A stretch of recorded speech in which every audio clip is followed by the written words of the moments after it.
Jardin de Capucine. Le soleil brille, c'est le printemps. La princesse Capucine rend visite aux fleurs de son jardin. Les pétunias, les roses, les lys, les tulipes et les jonquilles se côtoient au pied du château. Mais une jonquille jaune a disparu du jardin.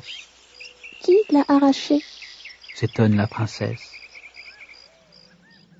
Dans son manoir, la sorcière Furie contemple une jonquille. Elle a dérobé la fleur du jardin de Capucine. Elle veut se venger de la beauté de la princesse. Dans son laboratoire, Furie fabrique une potion maléfique. Elle la verse sur la jonquille.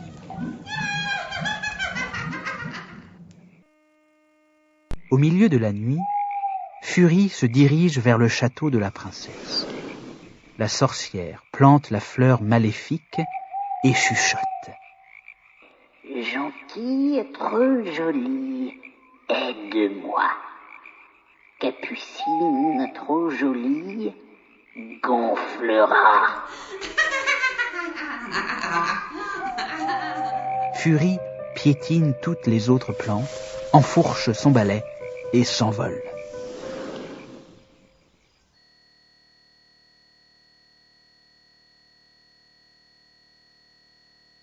Dès l'aube, la princesse vient arroser son jardin. Mais malheur, les fleurs ont été piétinées. Seule une jonquille est encore debout. La princesse l'aperçoit, elle aime son odeur. Cette odeur l'attire de plus en plus. La princesse ferme les yeux, elle colle son nez à la fleur et respire fort. Ouvrant les yeux, Capucine voit ses narines enflées. Le lendemain, la princesse continue à gonfler et s'envole comme un ballon. Heureusement, ses deux laquais avaient une corde. Ils ont attaché Capucine à la porte du château.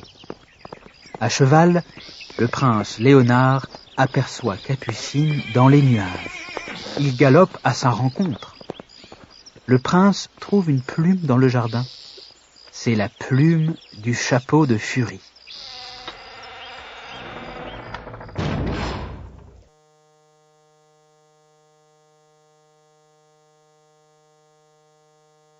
Léonard pénètre dans le manoir.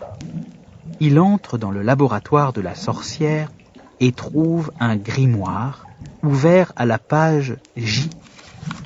Il découvre l'antidote.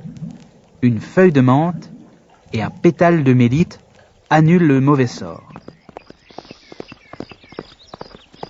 De retour au château, le prince monte à la corde. Capucine avale le remède. Elle dégonfle aussitôt et tombe avec Léonard au milieu du jardin, sur le tas de fleurs arrachées.